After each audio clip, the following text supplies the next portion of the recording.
Good afternoon, my conscious co-creators. Good morning, good evening, wherever you're tuning in from. Welcome to the Conscious Consultant Hour, Awakening Humanity. I am very, very pleased that you are all here with me today. I hope you've had a good week. Hey, I think I might have given you guys some homework the last couple of weeks. Have you been doing it? I'd be curious to hear what your experience has been with those particular exercises. Awesome. Well, I'm really excited about the show we have today. I've got a fascinating young gentleman coming on in just a moment. But first, of course, we have my blog post from a couple of years ago.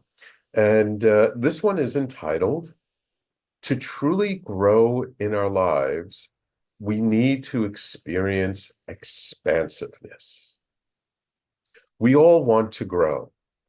We want to grow in our business, career, and relationships. Yet growth is not linear, does not happen all the time, nor in the way we want. True growth happens organically and sporadically. Yet there are things we can do to cultivate growth, because growth requires space. We have to create the space in our lives to allow growth to happen. We must give space and time to allow our business to grow. The same holds true for our career and our finances. For our relationships to grow requires time and attention, as does our spiritual growth and our health. And for all these aspects to grow together requires expansiveness. Expansiveness of the heart, mind, body, and spirit. In order to promote expansiveness in our lives, it is helpful to put ourselves in an expansive environment, like near the ocean or the mountains. To be in nature is the most supportive place to be to experience expansiveness.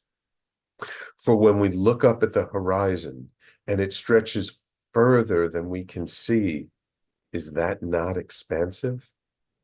When we build a thriving business or a relationship that does not require um, an expansive mindset and heart, only by putting ourselves in an expansive environment can we cultivate the growth we so desire. How do we feel when we see a beautiful sunset on the water, or majestic mountains covered with trees? Perhaps the beauty of the desert with its barren landscape. When we can place ourselves in the raw openness of nature and breathe in the abundance we see before us, we feel expansive beyond measure. We feel wealthy beyond our imagination, and we feel that there are riches all around us. Even if we cannot go deep into nature, we can at least go to a park or a river and experience some small part of that expansiveness. If we truly want to grow in our life, we cannot afford to not be present to the expansiveness around us. Have you given yourself an opportunity to cultivate expansiveness? So I wrote this blog post a couple of years ago after coming back from being away on the West Coast for 3 months. And this was the first time my wife and I had done anything like this. We were house sitting for friends, taking care of their house, their pets while they were away. And we spent a month in the San Diego area, a month in the San Francisco Bay, Berkeley area, and about 3.5 weeks in the Vancouver area. And we were talking about this whole experience when we were coming back. And we were asking each other, like, how would we describe this whole experience?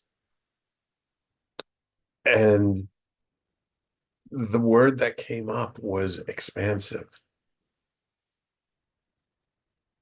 And it was interesting because living in New York City, in the heart of the city, and I live on the Upper West Side. I mean, I do live next to Central Park, which is beautiful. But being out on the West Coast by the Pacific Ocean, going to the desert and the mountains, and just being in the beauty of nature there, it just felt that there was so much more room, so much more ability to feel the abundance of nature all around us. So so I was reflecting on this when I was writing the blog post about how this sense of expansiveness is so important for us. It's important to give room and space to things. Too often we're like so focused on what's happening right here, right now, and why isn't this working? Why isn't that happening? And we don't allow room for things to grow and blossom. We feel sometimes that our business or our career, it's not moving as fast as we would like. But are we really giving it time to mature? Are we giving ourselves time to come into it? And not just our business or our career, but our relationships, our relationship with our partners, our relationship with our health, our relationship to our spiritual life. All of it takes time to grow. If we look at nature, a plant does not just sprout up overnight. It takes time for the seed to create roots and dig deep, and we have to water and nurture it until finally there's a little sprout, and then it grows a little more and a little more and a little more. Nature gives us all the information we need about how to live life. So if we pay attention to nature, and if we look at what does it really take to grow, that expansiveness is essential. So the next time you find yourself thinking, oh, why isn't this taking off? Why isn't my relationship better? Why am I not, as good physically, or whatever aspect of life that you're dissatisfied with or unhappy with? Just ask yourself, have I given it enough space? Have I given it the expansiveness it needs to grow into something bigger, something more? And see if perhaps maybe it's just our impatience or our mind that wants to see things move more quickly. But if we tune into our body kind of knows it takes time to get expansive. So that's my blog post. It's entitled, "To truly grow in our lives, we need to experience expansiveness." And of course, you can always find my blog post at the talkradio.nyc/blog. And of course, on my personal website, theconsciousconsultant.com. And if you like these little readings that I do at the beginning of my show each week, you might like my book, Everyday Awakening. It's on all the major booksellers. Just go to Amazon, or if you like Barnes and Noble or whatever bookseller, you can always ask them to order it. Everyday Awakening, You Are More Powerful Than You Know by Sam Leibowitz. I think if you like these blog posts, you'll really enjoy the book as well. All right. It is now my extreme pleasure to welcome to the show founder, CEO, healer, and coach, Jamie London Wollberg. Jamie provides impactful spiritual experiences for corporate leaders, entrepreneurs, and their businesses. He is dedicated to creating transformative experiences, supporting leaders aiming to make a meaningful impact in the world. With a focus on purpose-driven growth, Jamie provides mentoring, coaching, and healing services that empower leaders of love through programs for their businesses, private luxury retreats, and one-on-one sessions and programs. Jamie is known as the Burnout King and an expert in helping people navigate burnout from getting out and staying out to prevention. He is also an Usui Holy Fire 3 Reiki Master, teacher, and affiliate member of the RMA. Jamie offers a safe and nurturing space where clients can explore their true potential with intuitive abilities as an empath, psychic, and neurodivergent individual. Jamie not only supports personal healing, but also enhances the capabilities and capacities of those he guides, ensuring they feel seen, valued, and cherished. Jamie guides from both his own unique experiences gained throughout his tri-awakening, which is what we're calling this episode, the tri-awakening, the convergence of his spiritual, health, and sexuality and gender transition journeys in conjunction with various forms of training in a number of modalities and skills. Alongside initiatives like the Self-Love Audit, which is awesome, you got to try it, the Global Gratitude March, happening soon, and Trannabis, LLC, Jamie empowers the power of unconditional love, intimacy, and connection. Welcome to the Conscious Consultant Hour, Jamie. Namaste, Sam. Thank you so much for having me. I'm so happy to be here. You're welcome. You're welcome. I'm looking forward to this because you've had such a unusual, perhaps even challenging journey. And I would love to kind of dive into that a little bit. I always like to start off the show with, it's like, how did you get from there to here? Of course, where there is a kind of up for us to point to. But I'm curious, like, what were the challenges that you went through that really formed the person that's in front of us today? Mm. I love that question. And there's always many ways to answer it. Ultimately, it comes down to burnout. Honestly, I burned out every possible way that I know how. I got out of a relationship that I thought was it, like this whole world that I was building in my super early 20s. And I had already had a very long health journey. I had already come out as queer, but I knew there was something more. And though I was raised by Eastern European Jews, we were not very religious. There wasn't any sort of guidance, spiritually or otherwise. Mm-hmm. In a way, there were a lot of blessings because of that, it allowed me to figure things out on my own. But it took me to feel that I lost everything and was in the experience and perspective of true suffering, Mm-hmm. completely bedridden in my early 20s to have this tri awakening and to come to this realization that I could create my life, that my life had purpose, and I was going to effectively test God, source creator, to see how true that was. And boy, was I tested Yeah. in conjunction with that. And when you're bedridden and you can't do really anything else for 10 months in your early 20s, and you feel like you've lost literally everything, right? That was truly how I felt, was that I lost everything. It's not entirely true. I had family and friends, but it was a lot of chaos, and I had a lot of time to think and reflect. And I quite literally one day I kind of snapped in a way that was profound. And for the first time, really, I prayed to what at the time I referred to as God.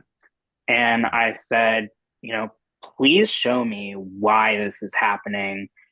Tell me what my purpose is. I know that I'm here to help people, but I don't know how I can do that if I'm in this situation. Mm-hmm. And I received an answer of sorts, one that to this day I can't really explain. But what I can tell you is that quite literally in that moment, I went from being 10 out of 10 pain with all these autoimmune diseases. They didn't really know what to do with me, Uh, feeling like everything I had cared about, worked for, lived for was gone, to wanting to live my life. I was incredibly suicidal. And suddenly, in that precise moment, I was like, I'm going to live. I'm going to live. I'm going to live. And what that means is aliveness. It means I'm going to figure out what my purpose is. I am going to live that purpose. And I quite literally said, if I get out of this bed, I promise that I will live my life figuring out how to get better and how to support other people in the same. And through that journey, though it wasn't like the Charlie in the Chocolate Factory where I like immediately jumped out of bed, Right. I'm no longer bedridden. I am no longer in burnout. I've mastered how to get both in and out over this journey. And I've come to live my truth. I started transition my gender. I opened up with my sexuality more. Mm. I started to believe in spirituality and find my way through that. And I discovered that I was a leader of love, here to anchor the remembrance of unconditional love back into Gaia and the collective, which never really left, but many of us have a perception or have a Right. forgottenness experience of that. So that's sort of how I got here. So I'm just curious about that moment where that switch flipped and you went from like being suicidal to saying no, I'm going to be here. And I've had other people come on my show. I remember at least JP Walsh. He also at a young age was about ready to commit suicide when he had a spiritual awakening. Was there something that kind of instigated that flip? Was there some specific thing that happened that triggered it, or was it just a buildup over a period of time where it just kind of finally broke through? I think it's a little of both. Okay. I definitely think it's more of the finally broke through. um, Okay. I was very asleep. Hmm. Um, and I definitely feel now that I was asleep for exactly how long I was meant to Okay. before I could activate, Hmm. really, is what I feel happened. It was as if the supercomputer that I am, literally, spirit was like, and plug in. And then it was like beep beep beep beep, like old DSL. But then it started to rev up, and now we're more in the laser speed of Wi-Fi. I definitely think it was all encompassing. I mean, I remember there being a distinct physical, mental, emotional, like it was very emotional. What I feel is really important to share is something that I've started to do and talk more about in recent years, which is not a sense of bartering with God so much as realizing that one has significantly more power, as I believe everyone is divine co creator, Hmm. to say, no, I Hmm. don't like that. And yes, this is what I want. Hmm. Give it to me now. And I Hmm. think that we're very afraid to do that because in society, not Right. always welcomed for Right. us to be that way, especially being someone who was assigned female at birth. I didn't start the transitioning process until I was a little bit, later into my mid 20s, basically. So in my mind and my experience, I lived a life into womanhood. That's how I was raised. And Right. therefore, I was raised to be quiet and to not share and to not be too much. Hmm. So it took a moment for me to say, no, like, why am I going through all of this when I have so much love and I have so much to give? And the answer is really, I went through all of it because I have so much love and I have so much to give. And it just hit me. Right. Um, Beautiful. Beautiful. I want to hold it there because we got to take our first break.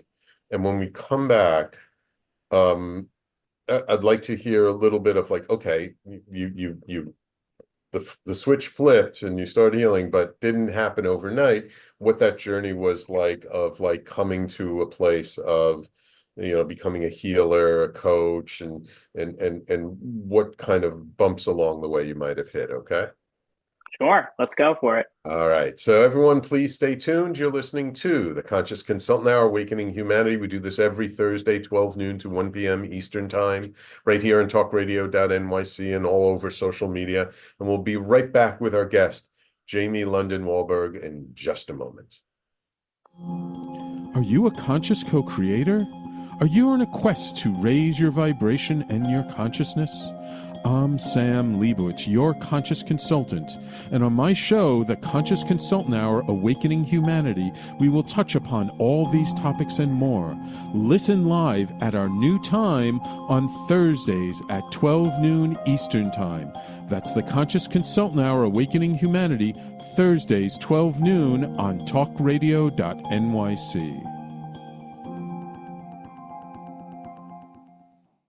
Are you a high-achieving, growth-oriented leader? Are you interested in developing your authentic leadership while creating a healthy, inclusive workplace? Hi, I'm Dr. Mira Brancu, host of The Hard Skills on talkradio.nyc at 5 p.m. Eastern on Tuesdays, where we discuss how leaders develop the hard skills needed to make a greater impact. We interview experts, have live coaching, and tackle these challenges. Listen to The Hard Skills on Tuesday at 5 p.m. Eastern on talkradio.nyc. Are you a business owner? Do you want to be a business owner? Do you work with business owners? Hi, I'm Stephen Fry, your small and medium-sized business or SMB guy, and I'm the host of the new show, Always Friday. While I love to have fun on my show, we take those Friday feelings of freedom and clarity to discuss popular topics on the minds of SMBs today. Please join me and my various special guests on Friday at 11 a.m. on talkradio.nyc. You're listening to Talk Radio NYC. Uplift, educate, empower.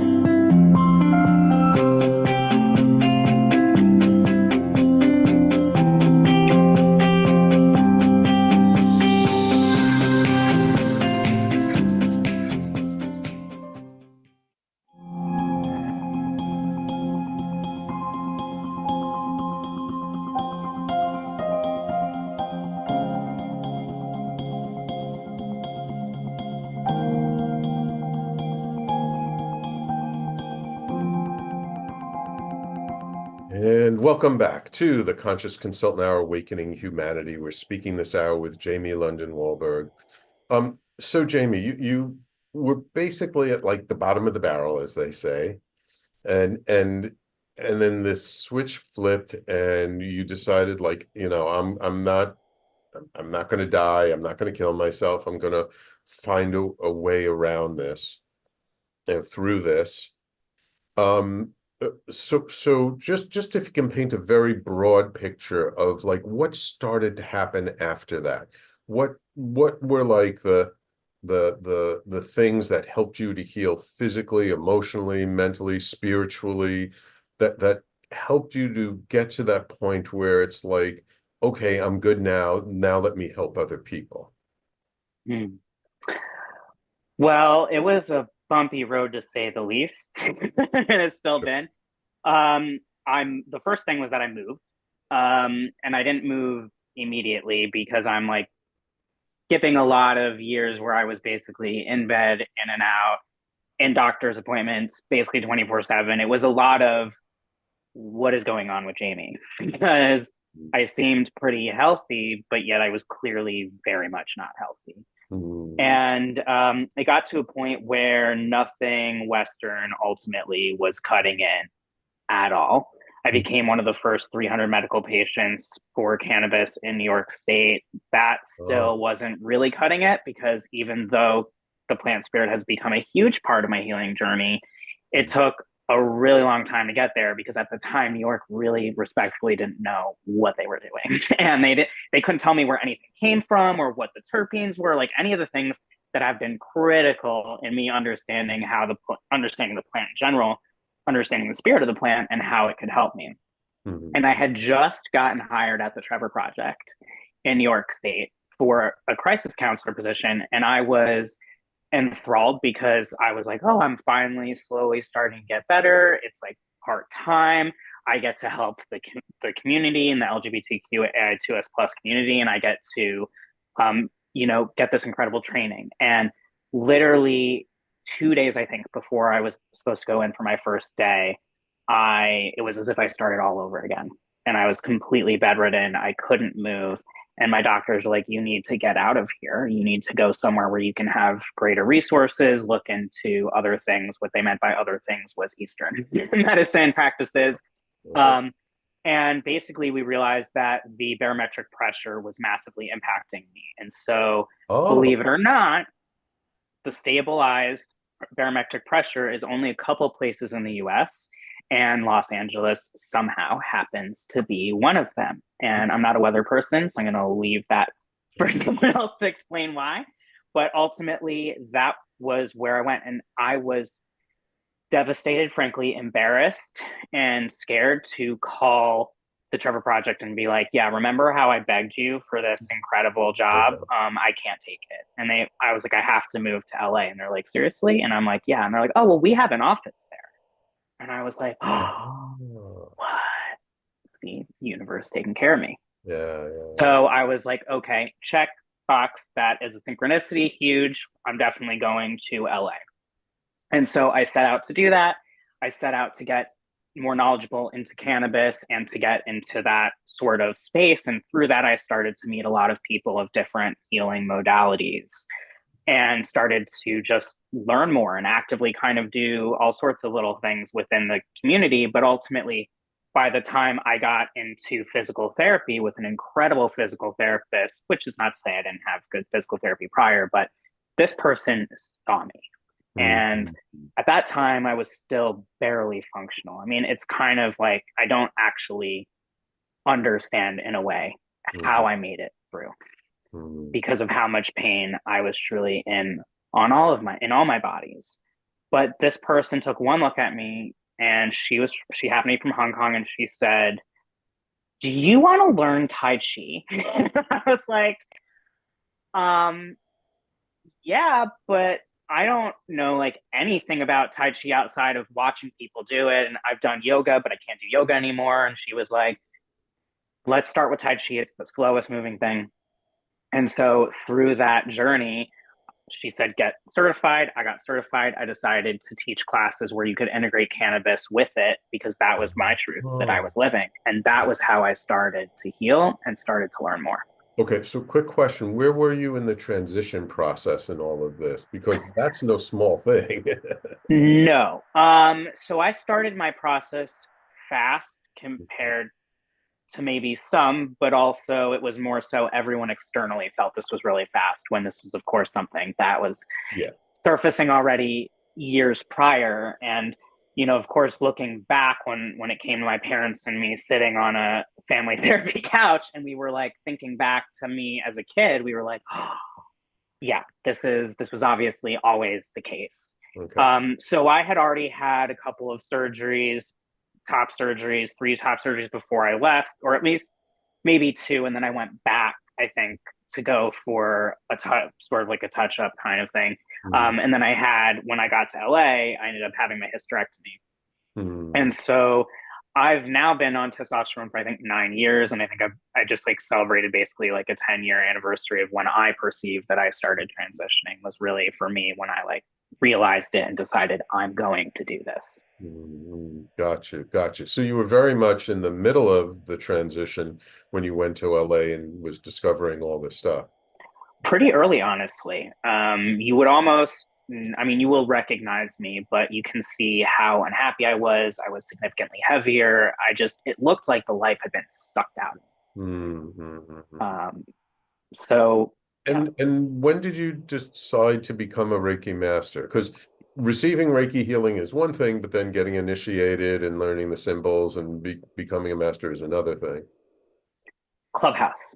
I was an early adopter of Clubhouse. Okay. I got in a strange way, which is not really relevant, but what is relevant is I got in there just as I was really starting to peer deeper into my spiritual journey. And suddenly I was like, wait, everyone's spiritual who I want to connect with is here. And this was early pandemic times. So what did everyone else have to do? And I started to go into all these different meditation rooms, this, that, and the other. I started to realize my gifts. People started to help me activate my gifts. I found my soul family. And then one of my soul family became a Reiki master teacher. And I had experienced enough by that point that I was like, okay, this is something I feel called to do. And I had even started to unknowingly channel watercolors and paintings of like things that are symbolic of holy fire Reiki and all these things without knowing it. Showed her just because she's my family, and she was like, you are ready to learn Reiki now. And it was very clear that I have studied Reiki of all forms for many lifetimes. And this was really a remembrance because I picked it up quickly. I fell in love with it, and it quickly became the basis of really everything that I did, which I've only really started to honor more deeply recently in becoming a teacher and having my first student and realizing that, yeah, Reiki is my basis for everything because energy is the basis for everything. Right. Okay, cool. All right, we're going to put a pin in it there for a moment as we take a break, and when we come back, let's talk about sort of when you decided to start to offer this experience of helping people with burnout, starting to work with people in corporate leaders, entrepreneurs, when that started to happen, and how that all developed as well. Okay. Love it. Awesome. So everyone, please stay tuned. You're listening to the Conscious Consultant Hour, Awakening Humanity. We're speaking with Jamie London Wollberg, and we'll be right back after this. Hey everybody, it's Tommy D, the nonprofit sector connector, coming at you from my attic. Each week here on talkradio.nyc, I host the program Philanthropy in Focus. Nonprofits impact us each and every day, and it's my focus to help them amplify their message and tell their story. Listen each week at 10 a.m. Eastern Standard Time until 11 a.m. Eastern Standard Time, right here on talkradio.nyc. Were you an essential worker during the pandemic? If you needed to learn stages of epilepsy, did you depend on advocates? Did you use new innovations to cope with mental and neurological issues? Maintaining high quality of life and keeping good mental health are what we all strive for. I'm Frank R. Harrison, host of Frank About Health, and each week top healthcare influencers, professionals, and innovators answer these questions and more. Stay tuned on Thursdays at 5 p.m. on talkradio.nyc, and I will continue to be frank about health with all of you. Are you a business owner? Do you want to be a business owner? Do you work with business owners? Hi, I'm Stephen Fry, your small and medium-sized business or SMB guy, and I'm the host of the new show, Always Friday. While I love to have fun on my show, we take those Friday feelings of freedom and clarity to discuss popular topics on the minds of SMBs today. Please join me and my various special guests on Friday at 11 a.m. on talkradio.nyc. You're listening to Talk Radio NYC at www.talkradio.nyc. Now broadcasting 24 hours a day.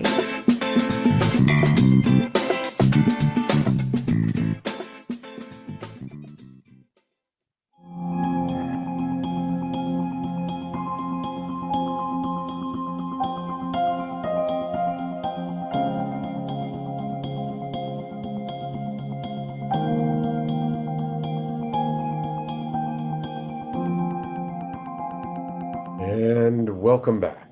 So Jamie, as we're out in LA, you're learning Tai Chi, Reiki, you're developing a cannabis business. When did you just start to hey, I want to bring this type of modality to the business world, to leaders in the world? That took time. So basically, Occam Wood, who is how we connected, shout out to Occam. Yes. Occam invited me to a coaching free sort of 5-day challenge or 3-day challenge kind of thing. I won the program and I got into this coaching program not thinking that I was a coach at all, but knowing that I needed some direction because, to be totally frank, I was not making financial stability happen. And the universe was clearly pointing me in another direction. And there was a huge amount of grieving and challenges that happened with this, not only because of all of the things involving my health and my transition, but also just as an entrepreneurial person and someone who always had the entrepreneur spirit. There are other entrepreneurs in my family. So I already understood what it is to be an entrepreneur. I also had a corporate experience, so I understood where all these people were coming from, but I didn't understand yet how I could help them until one day I was in this program and someone said, "You're a coach." And I was like, "No, I'm not." Like, "Yes, you are." And I was having such imposter syndrome. I was like, who could possibly want to hear from me? Like, I've burnt out a million times. Like, yet sure, I've learned all these things and I'm clearly able to help people. I've gained some knowledge, but I couldn't really fathom how that would be. And honestly, I went through the program, and although there were a lot of benefits, I came out with sort of wider frameworks that also weren't really helping me, but were stepping stones to get to where I needed to be. So in a way, everything, even if if it's not going well, it's still your stepping stone to get to where you want to be. I fully believe that. And so I had started a coaching program to be doing coaching and healing, and kind of had these test bunnies, and it was going really well. But again, there wasn't sort of this consistent pull, no matter how much I marketed, no matter what I did. I finally got out of this program and I realized that, burning out again after getting out of the program and not doing well and being upset about it, I was like, oh, wait a minute. I know burnout in and out. Like, I know exactly how it is to burn out because of money, to burn out because you work too much, because work is your ethos in general, because of heartbreak, because of family, because of health and transition identity, all these types of ways. So I was like, oh, wait a minute. I also know how to get out of these things, because even if it happens, I still get myself out. And then it was a number of months ago when I suddenly became totally clear. I would say like 6 months ago. And I was like, okay, this is what I'm here to do. I'm here to help people with their burnout, because if you do not love yourself unconditionally and you do not pour into that self-love, which is where my focus was, you end up burning out. Because if you are a leader of love, which is someone who really cares about bettering the world and whatever it is that they're leading in and whatever it is they're creating, and you put all your energy and bandwidth into that and forget yourself and potentially others you love and other things, you don't have the balance in your life. And that's how you end up burning out. So burnout seems like a scary, unknown word to people, but I say, think about it this way. You want to feel good, but you don't feel good. Don't feel good is equal to being not in balance or imbalanced. Feeling good is being balanced. When we are balanced, which is unique and individual to ourselves, we find ourselves in a space of, I can do anything. I have bandwidth. I have a healthy life, professional, personal balance. It's all life. There is no professional life and then personal life. It is all one life. So ultimately, figuring that out, understanding that this was a physical body, mental body, emotion body, spiritual body thing, I channeled in the self-love audit during that program, which was hands down one of the most valuable things that I had brought into the world and from that experience. And I started to realize, as I started to give this audit for free, this was it. Like, this was the missing pieces. And I created the Get Back to Self program. And the Back to Self program is where we focus on 4 months where we get to dedicate to each of the bodies, and we bring someone from wherever they are, whether you're in burnout, so that's what I call healing beyond burnout, balancing beyond burnout. So you're somewhere in the middle. You're kind of like out of burnout, but you haven't exactly, got yourself fully back on track to where you want to be. Manifesting beyond burnout, you're out of burnout, you're in major prevention mode, and you're thriving.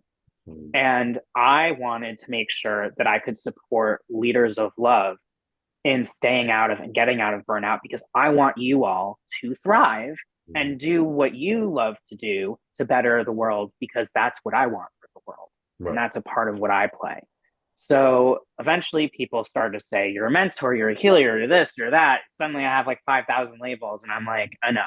I just, call me whatever you want, so long as you respect me and understand that everything you need to know about me is in leader of love. Because even if you don't cognitively feel like you know what that means in here, you know what that means. Mm. So you just gave LOL a new meaning, huh? I did. I gave it an expansion, right? Expansion. There you go. I expanded. That's what the there is incredible expansion within burnout. And as I continued to expand, I realized this, and I said, this is what I'm going to do. And I wanted to do it in a way that gave leaders permission to feed themselves, not just with food, but nourishment all around, to take time off. I mean, how many times do you hear someone say, like, I'm going on vacation? Well, are you excited? Well, no, because I'm thinking of, like, yes, I'm excited, but no, because in 2 weeks when I come back, I'm going to play catch up and it's going to take me a month. I'm going to be stressed and I'm already thinking about all of these different things. Right. Well, guess what I figured out? The burnout that can happen from going on vacation, or even the idea of taking a vacation, is no different in the core values and how to get out of it from if you are physically ill and having dis-ease and in burnout, or whether it's heartbreak. It doesn't matter. In the same way that our pigment of our skin is our pigment of our skin, but we are all souls in human vessels, and we are all humans having a human experience. We have our individual experience and we have our collective experience. And so I started to see it from a wider lens. And although there are people who are navigating burnout things, I really didn't see people who were coming from my specific experience. And either way, everyone resonates with who they resonate with. I'm not here for every single person as much as in my heart, I'm here for every single person, but I'm not here to serve every single person. I'm here to serve people who are ready to do the big time transformation and want to truly excel beyond what they ever could have imagined, with a plan and the tools and the where-how and the know-all to not get back. And if you do get back or feel you're slipping back, that you know how to get yourself out much faster. What is Wake In? Wake In is my love child. I thought that Trannabis LLC was going to be my legacy, and I would say that in a way it has been, and that's why I've kept Trannabis LLC at this time, and it powers Wake In. But Wake In is the company where I provide impactful spiritual experiences to these corporate leaders, corporate executives, entrepreneurs, and their businesses, with the larger goal of having Wake In wellness centers all around the globe in order to serve not only the leaders of love, but their families, who they often have to spend so much time away from, and sort of bringing that in. And I found that to be an integral piece. So Wake In is, in the sense of the concept and consciousness of Wake In, the concept is, if you have woken up, that is often perceived of an awareness of everything that is around you and that you are part of. Waking in is about actually going within and waking in within yourself, learning yourself deeper, creating intimacy with yourself. Because when you know yourself, you can trust yourself. When you trust yourself, you can be bold. When you can be bold, you allow yourself to love, to be vulnerable, to serve powerfully, and you're aware of what makes you tick and what drains you out, and how to balance these things. So I say, you woke up, now wake in. And that is really the concept of what Wake In is. It's the next level. It's the next layer. Right. Gotcha. You said before that you're not here for everyone. And I'm just curious, because you've experienced what it's like to transition, which is no easy thing. There's a lot of societal taboos in a way that you have to break through in order to transition. Do you find that trans people will naturally gravitate towards you because you can relate to them in a way that other people can't, or not necessarily? Ironically, not necessarily.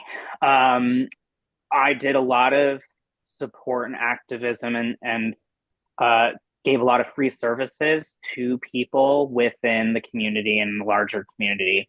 However, unfortunately, there's not a lot of wealth currently in the mass of what is already the smallest demographic, right? The trans non-binary community is the smallest demographic, period, as of now in humanity on this planet. And so it was not sustainable. And basically I was having it was almost like I took my ego journey too far to the opposite end. And I was just like giving and giving and giving and giving without choosing to receive. Right. And we cannot continue to serve powerfully if we do not receive powerfully. And also, we're taking away other people's joy from not being able to share their gifts and not being able to feel good from giving. Because doesn't it feel good to give, right? Feels so good to give. So ultimately, that was, a wash. It doesn't mean that I care any less. It doesn't mean that I can't or won't powerfully serve the community. I'm, of course, thrilled when anyone in the larger community comes to me, especially trans non-binary people. But that said, actually, no. The majority of the people that resonate with me because of my journey, but they don't always know why. They think, and that's not true, but they think that it's because either, for example, if they've had a big health journey, I've had a big health journey. If they've had sexual trauma, I've had sexual trauma, like all of these kinds of things. They've been an entrepreneur, I've been an entrepreneur, corporate, but what it comes down to is, as some have powerfully put it, and I agree with this, my divine masculine is very divine feminine, and my divine feminine is very divine masculine. And this interesting culmination of my energies and my experiences enables me a really unique capacity to understand, and overstand a lot of different life experiences and dynamics, because now I know what it's like to have more testosterone than estrogen, and I know what it's like to have more estrogen than testosterone. I know how it is to feel perceived and presented as male, or passing as male, and female. Obviously, I've lived that life, and my sex will technically never change. Chromosomes, so all DNA. So ultimately, people are feeling my softness where they want, where they're typically experiencing hardness and more of a stronger drive and commitment to where there's mostly softness, and they just feel at ease. They feel very comfortable talking to me. And I was very much like, my mom described me one time where she said that I must have been like 4 or something. And we sat on this bench, we were waiting to go somewhere. And this person, easily in their like 70s or 80s at the time, sat next to us. And instead of talking to my mom, basically started to tell me her life story. And so that's kind of been, some people have referred to me as like, this liquid courage serum, this truth serum, but really it's the unconditional love. I come into a situation loving you unconditionally, no matter what. Doesn't mean I like your behaviors all the time, and it doesn't mean I necessarily like you, but I have a respect for you, for your journey, for your place here. And I love you in the core nature of that. And so when someone feels like safe, because unconditional love without that, it doesn't mean there's not boundaries, but love without every type of condition and a respect for who you are, that creates a safety. People know that they can share with me anything and I will receive it. Right. And I'm not going to run in the other direction. Right. And so people feel they can share their deepest, darkest fears or their deepest, darkest desires, because both of those extremes, humans have a lot of challenge, right? Feeling comfortable sharing. Right. Exactly. Okay, it's time for us to take our last break of the show. When we come back, I'd like to talk about the Global Gratitude March. All right? I'd love to. All right. So everyone stay tuned. You're listening to the Conscious Consultant Hour, Awakening Humanity. Be right back to wrap it all up with our guest, Jamie Wollberg. Are you a high-achieving, growth-oriented leader? Are you interested in developing your authentic leadership while creating a healthy, inclusive workplace? Hi, I'm Dr. Mira Brancu, host of The Hard Skills on talkradio.nyc at 5 p.m. Eastern on Tuesdays, where we discuss how leaders develop the hard skills needed to make a greater impact. We interview experts, have live coaching, and tackle these challenges. Listen to The Hard Skills on Tuesday at 5 p.m. Eastern on talkradio.nyc. Hey everybody, it's Tommy D, the nonprofit sector connector, coming at you from my attic. Each week here on talkradio.nyc, I host a program, Philanthropy in Focus. Nonprofits impact us each and every day, and it's my focus to help them amplify their message and tell their story. Listen each week at 10 a.m. Eastern Standard Time until 11 a.m. Eastern Standard Time, right here on talkradio.nyc. Are you a conscious co-creator? Are you on a quest to raise your vibration and your consciousness? I'm Sam Leibowitz, your conscious consultant, and on my show, The Conscious Consultant Hour, Awakening Humanity, we will touch upon all these topics and more. Listen live at our new time on Thursdays at 12 noon Eastern Time. That's The Conscious Consultant Hour, Awakening Humanity, Thursdays 12 noon on talkradio.nyc. You're listening to Talk Radio NYC at www.talkradio.nyc. Now broadcasting 24 hours a day.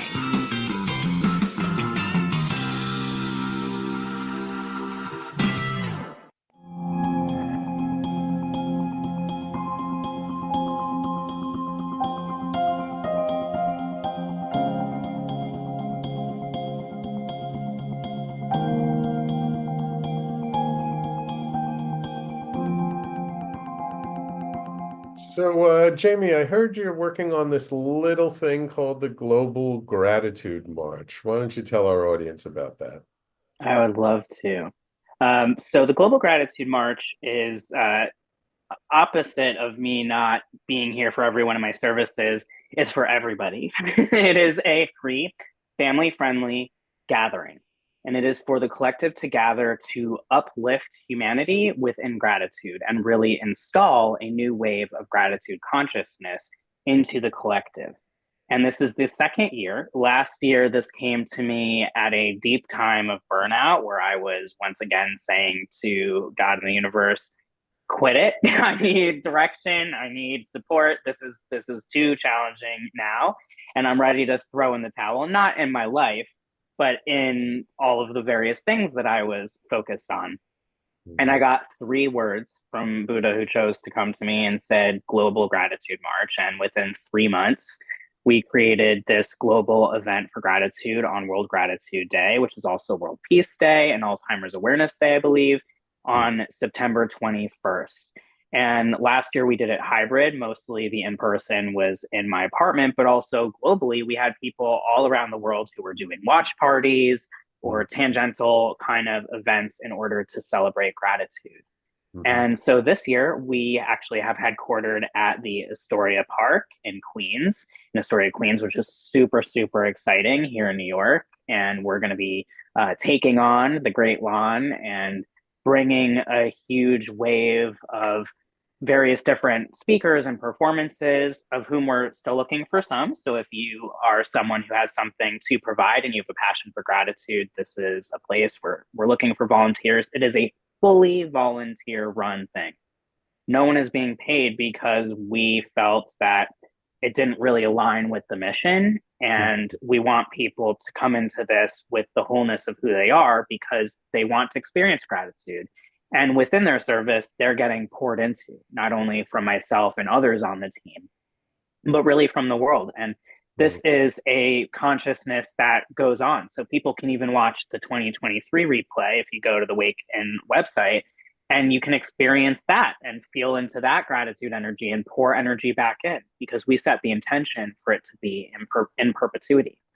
And we're very excited this year to make things bigger, have more people involved, be in nature. That was the true vision, but it just couldn't happen last year. And we're growing it organically. You know, as your beautiful post said, it's really about things unraveling organically. And it wasn't about me pushing this so much as it was birthing this and welcoming other people to birth it with me.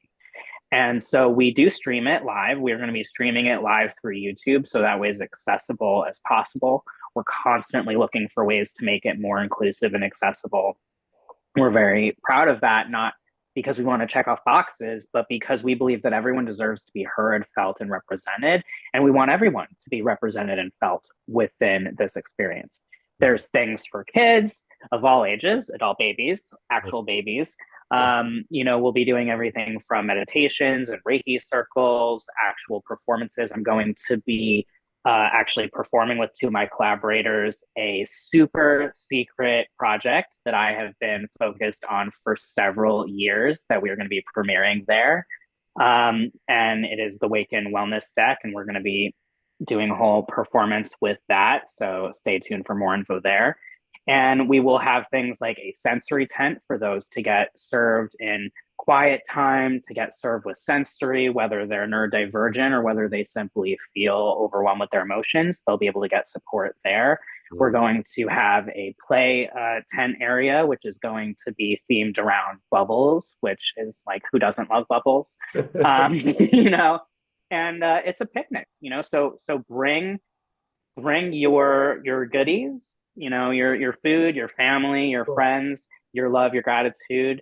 And wherever you are in the world, there is a place for you. There is a way to connect. There is a way to support. We're looking to grow the team, and we're looking to grow our volunteers. And our volunteers are called gratidors, which is basically a gratitude volunteer. It's a immersion. Cool. So if people want to learn more about that, if people want to learn more about you and get in touch with you, where would they find you online? How would they get in touch with you? Absolutely. So they will, first of all, the website, which I just put so much effort into, so please go there, is wake-in.com, spelled WAKE-IN.com. And there you'll be able to go to the tabs, and you'll see Global Gratitude March clearly there, all of the information, as well as everything else. Across social media, I'm all over the place, predominantly more so LinkedIn, but you can find me as Jamie London Wollberg, or at Wake In, or Wake Into the number 2 Love. And I'd love to hear from you, especially if you want to have a self-love audit, because it's free and I'm here to pour into you and help you gain more awareness, especially if you are a leader of love. Awesome. We got one last question, but we really are almost out of time. I entitled this episode, The Tri-Awakening. What is the Tri-Awakening? The Tri-Awakening was the immersion and the fusion of my waking in on a spiritual level, with my health journey on a physical level, as well as mentally and emotionally within my identity journey. And so it was quite literally that moment where I realized these are all one journey. This is all one thing, all happening at once. And so that was the challenge and also the beauty. Beautiful.